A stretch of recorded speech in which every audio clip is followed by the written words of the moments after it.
안녕하세요. 이전 목사입니다. 수요 예배 성경 강해 해설 고린도전서를 함께 보고 있고요. 오늘이 13번째 시간입니다. 그리고 오늘 4장으로 들어가게 됩니다. 성경이 다 어렵고 쉽지 않지만 우리가 지난 시간으로 3장까지 고린도전서를 보았거든요. 이게 매주 챙겨보는 것이 또 쉽지 않을 것이고, 또 꾸준히 함께 찾아보고 나누는 것이 또 만만치는 않을 겁니다. 하지만 우리가 인내하면서 또 말씀의 깊이를 사모하면서 저와 함께 조금 부족하지만 이 고린도전서를 함께 쭉 살펴보면 우리 신앙에 또 삶에도 많은 유익이 있을 줄로 압니다.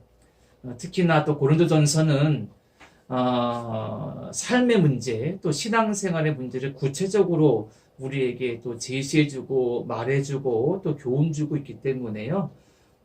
그런 측면에서 본다면 우리가 또 시간을 구별해서 투자해서 함께 나누고 묵상하고 공부한다면 우리 신앙 성숙과 성장에 더 많은 유익이 될 줄로 믿습니다. 자, 오늘 본문은 4장 1절로 5절까지입니다. 그리고 오늘 말씀은 우리가 많이 아는 익숙한 말씀이에요.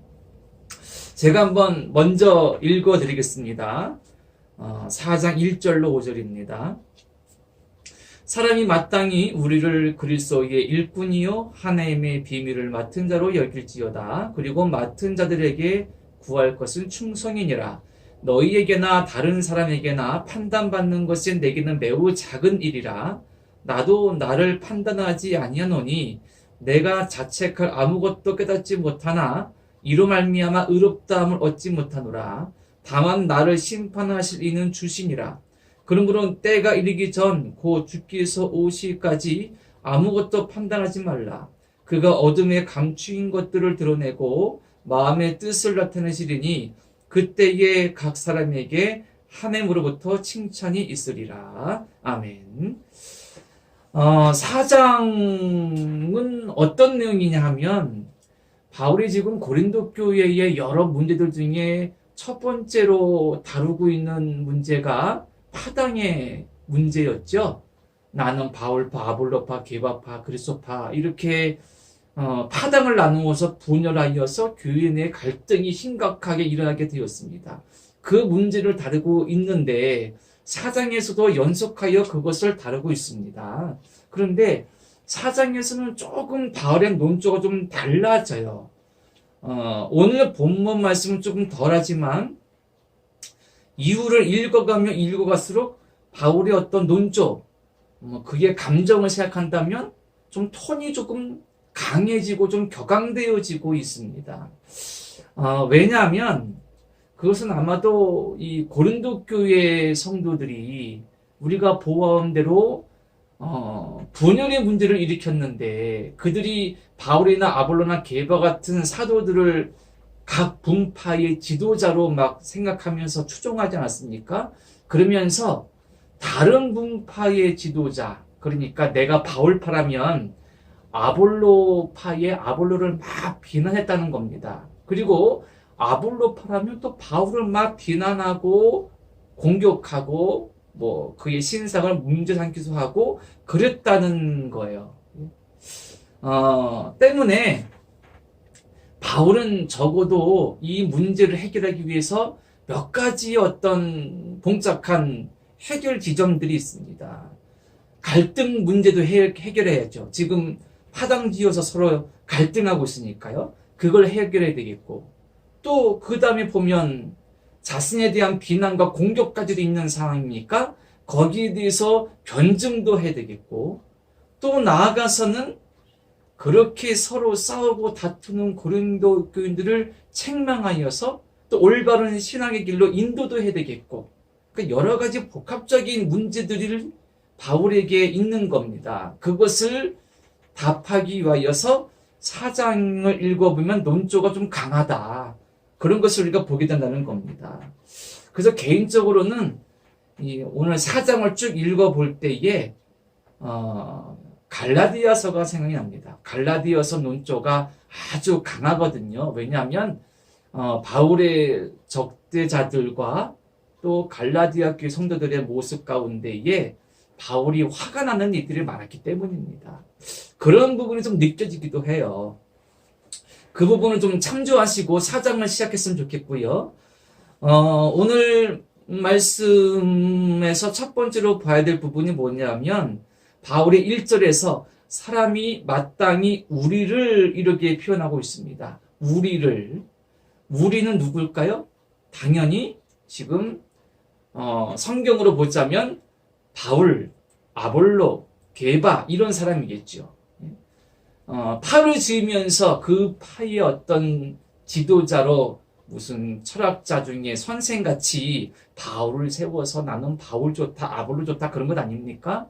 근데 바울이 끊임없이 이런 자신 같은 사도들을 표현할 때에 어떤 관계를 이렇게 말하는 겁니다. 우리라고 말하고 있는 거죠. 동역자입니다. 동등한 위치인 거죠. 상하관계가 아니라 경쟁관계가 아니라 우리 동역자라는 거예요. 이에 대해서는 우리가 3장에서 살펴보았습니다. 아볼로는 심었고 나는 심었고 아볼로는 물을 주었다. 자라나게 하시는 분은 오직 하나님이시다. 이렇게 바울이 말하면서 우리가 서로 싸우는 경쟁관계가 아니라 우리가 하나님의 동역자고 일꾼이다 라고 바울이 말했죠. 여기에 참 중요한 부분이 있습니다. 우리가 교회 안에서 신앙 공동체 안에서 서로 간의 관계 설정이 이렇게 분명히 된다는 거죠. 목사와 성도 간에 또 성도와 성도 간에 또 여러 인간관계 속에서 이런 관계 설정이 분명하다면 우리가 수직관계가 아니라 수평적으로 하나님의 일을 함께 감당하는 동역자라는 지체라는 형제자매라는 이러한 자의식이 분명하다면 그런 성도가 건강하고요. 그런 성도들이 모인 교회가 건강하고 그런 믿음의 가치를 가지고 이루어가는 신앙 공동체 교회가 건강한 거죠. 이런 교회가 하나님이 기뻐하시는 교회입니다. 사람이 누가 왕처럼 군림하면서 명령 내리고 막 그런 것보다 바울의 말처럼 우리가 함께 하나님의 일을 감당하는, 함께 살아가면서 함께 복음 전하고 하나님의 일들을 서로 나누어서 내게 주어진 일들을 각자 감당하는 그런 모습이 정말 건강한 교회와 성도의 조건이라는 것이죠.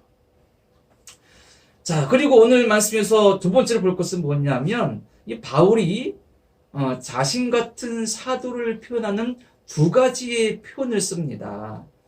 한 가지는 1절에 보면 이어서 말하기를 사람이 마땅히 우리를 그리스도의 일꾼이요 이렇게 말합니다. 자, 그리고 두 번째로 하나님의 비밀을 맡은 자로 여길지어다.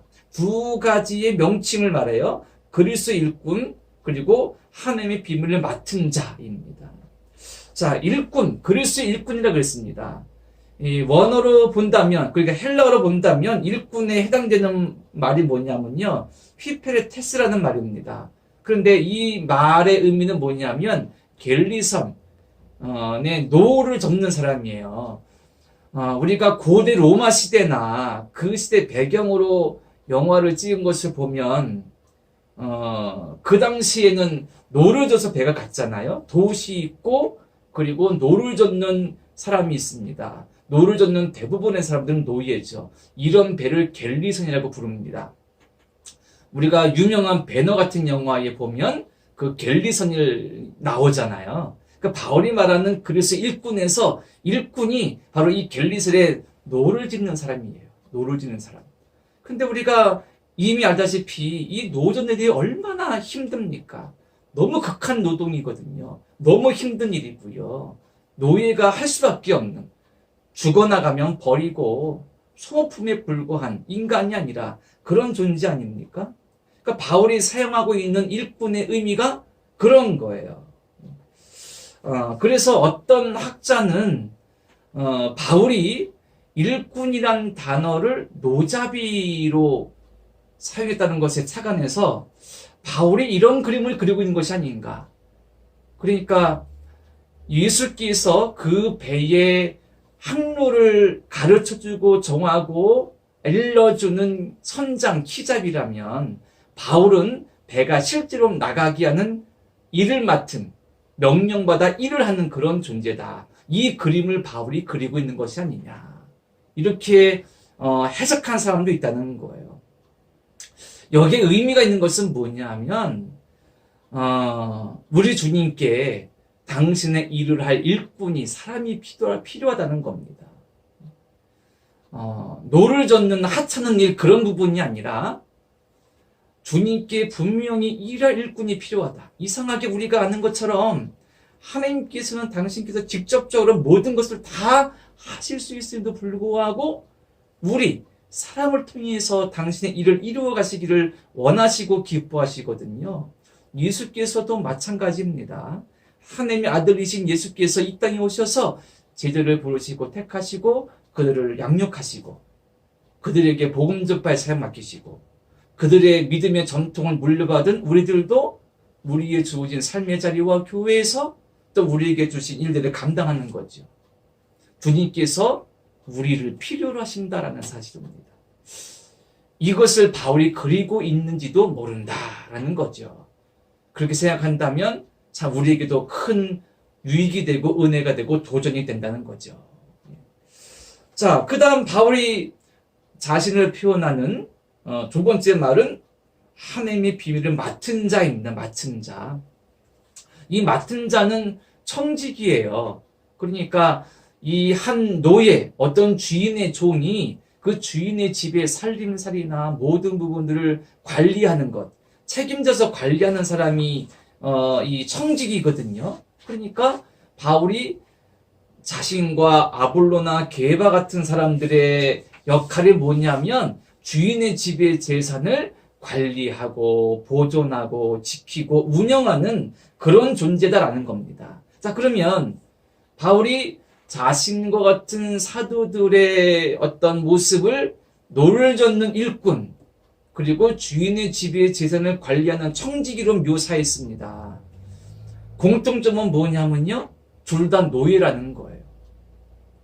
물론 같은 노예일지라도 노를 젓는 노예보다 청지기가 훨씬 편하겠죠. 훨씬 좋겠죠. 훨씬 나은 위치겠죠. 하지만 결과적으로는 둘 다 똑같은 노예라는 신분입니다. 그러니까 사람이 아무리 이게 나는 바울이 좋아, 나는 아볼로 좋아, 아무리 초종해도 똑같이 그리스도의 노예, 그리스도의 종에 불과하다는 겁니다. 이 부분은 우리가 이미 반복해서 3장까지 앞부분에서 많이 봤어요. 그래서 스스로를 우리는 그리스도의 노예입니다, 종입니다라고 말하는 것은 자기 비하나 어떤 격하나 또 지나친 겸손의 표현이 아니라 믿는 자, 즉 사도로서의 어떤 정체성에 대한 고백이고요. 이것은 우리에게도 그대로 적용될 수 있는 겁니다. 모든 사람이 우리 주님의 것이고요. 우리 주님의 종이고 우리 주님의 노예인 거죠. 주님의 일을 함께 감당하고 주님 주인 되신 주님 안에서 함께 살아가면서 겸손히 그분의 뜻을 감당하고 주신 직분을 감당하는 것. 이것이 바로 믿는 자의 정체성이고 이것이 분명해야 믿음의 사람이 건강할 수 있고 교만하지 않고 진실하게 주님의 제자가 될 수가 있는 것이죠. 이 부분은 우리가 꼭 기억해야 되겠습니다. 그리고 2절에서는 너무나 우리에게 익숙한 말씀이 나옵니다. 제가 좀 읽어드릴게요. 그리고 맡은 자들에게 구할 것은 충성이니라. 우리가 임명장을 받거나 그러면 거기에 하단에 꼭 나와 있잖아요. 누구를 무슨 직분에 임명합니다. 언제 누가 임명합니다 하면서 끝에 나오는 말씀이 오늘 말씀인 거죠. 맡은 자들에게 구할 것은 충성이니라. 그런데 우리가 충성 그러면 느껴지는 뉘앙스 의미가 있어요. 그런데 오늘 본문의 말씀의 충성의 의미와는 조금의 차이가 있습니다. 보통 충성 그러면 어떻게 생각하냐면 내게 맡겨진 일을 아주 열심히 감당하는 거예요. 내게 맡겨진 교회 일, 직분의 일을 막 열심히 감당하는 것. 시간 들여서 힘들어서 막 하는 것 충성하세요. 그러면 그런 의미가 느껴지잖아요. 그런데 이 충성이라는 말씀의 단어를 다른 성경, 표준세번 성경 같은 다른 성경 보면 신실한 자라고 번역했습니다. 그리고 신뢰라는 뜻으로 번역했고요. 그러니까 무슨 의미냐면 그리스도의 종 노예로서 믿을 만하냐, 신뢰할 만하냐, 신실하냐 그런 뜻입니다. 그래서 그리스도의 일꾼이고 그리스도의 청직이라면 그 일꾼이고 청직인 우리에게 필요한 것은 믿을 만하냐, 신뢰받을 만하냐, 그것이 우리에게 필요한 것이다. 그것은 당신들도 마찬가지다. 그런 뜻이죠. 그렇습니다. 청직이라면 주인의 재산과 주인의 집을 관리해야 되잖아요. 그러니까 주인의 입장에서 보면 그 청직에게 가장 중요하게 요구되는 덕목이 뭘까요? 믿을 만하냐, 신뢰할 만하냐, 맡길 만하냐, 그런 의미겠죠. 그런 의미에서 자연히 뭐와 연결되냐면 판단, 심판하고 연결돼요. 3절부터 5절까지 그래서 바울이 뭘 말하냐면 나는 누구에게도 판단을 받지 않는다. 나는 다른 사람들의 판단이나 내 스스로에 대한 판단에서도 나는 자유하다. 그런 표현을 쓰고 있는 거예요. 그래서 판단은 다른 말로 심판이라고도 말할 수 있고요. 자, 그래서 바울이 지금 고린도 교회 사람들이 자기뿐 아니라 아볼로나 게바 같은 사도들을 판단해서, 즉 심판해서 저 사람은 이러저러해서 안 되고 나는 이러저러해서 저 사람은 좋아, 이런 식으로 해서 지금 파당을 지은 거잖아요. 그런데 바울이 말하는 거죠. 나는 당신들이 나를 판단하는 것에 내가 큰 의미를 두지 않고 내가 당신들의 판단받을 이유가 없다. 그리고 나는 내 스스로도 나 스스로 판단하지 않는다. 나는 오로지 하나님의 판단만 받는다. 하나님의 판단만 기다린다. 하나님의 판단, 하나님의 심판만 두려워한다. 이런 말인 거예요. 그러니 양면의 의미가 있죠. 나를 함부로 판단하지 마라 라는 부분이 있고, 또 한 가지는 판단은 하나님께 있는 것이다. 심판은 하나님께 있는 것이다 라는 겁니다. 근데 여기서 좀 조심할 게 있어요. 이 말씀도 우리가 오해하거나 왜곡할 수 있다는 겁니다. 왜냐하면 바울의 말을 조금 삐뚤게 바라봐서 해석을 하면 바울은 뭐 다른 사람의 판단이나 어떤 평가나 그런 거에 전혀 어떤 관심도 없고 그걸 의미 있게 생각하지 않는, 다른 사람보다 훨씬 우월적인 위치에 있다고 생각하는구나. 하나님 말고는 다른 사람의 판단을 받을 필요가 없는 우월적인 존재라는 거구나. 이렇게 생각할 수 있고, 이해할 수 있다는 겁니다. 그런데 그거는 아니라고 저는 생각합니다. 왜냐하면 지금 바울은 뭘 말하고 있는 거냐면 자신의 신실성, 그러니까 고린도 교회 성도들이 자기를 지금 판단하는데 나는 당신에게 판단받을 만한 그런 어떤 죄를 범한 것도 없고 특별한 무엇도 없다. 나는 하나님 앞에 진실하고 신실하게 주신 사명을 노예처럼 종처럼 감당할 뿐이지 왜 나를 판단하고 왜 나를 추종하고 그러느냐. 나 자신도 내 스스로에 대해서 스스로 평가하거나 판단하지 않는다. 나는 하나님께만 판단받을 것이지 나는 내게 주신 사명과 일에 열심을 다할 뿐이다. 이런 말인 거예요.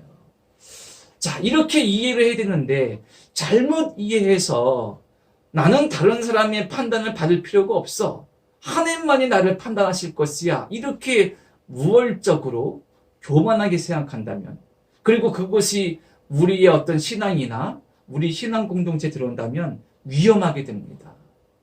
왜냐하면 교회는, 신앙 공동체는, 성도는 불가피하게 끊임없이 하나님의 능력, 심판을 선포하고 말하고 깨닫게 되고 그것을 생각하게 됩니다. 그럴 수밖에 없죠. 우리는 하나님 앞에 있는 존재이니요. 그런데 이것을 악용하거나 합리화하는 경우가 있어요. 교회나 어떤 성도나 어떤 분이 죄나 실수나 잘못을 범해도 이것은 우리 인간이 판단할 게 아니야. 우리가 판단해서 함부로 말할 것이 아니라 이것은 하나님께서 판단하실 일이니 우리가 함부로 말하면 안 돼. 함부로 정지하면 안 돼. 그냥 은혜로 넘어가고 좋은 게 좋은 것이니까 하나님께 판단 맡기고 우리는 그냥 지나갑시다. 이렇게 말하는 경우가 많다라는 겁니다.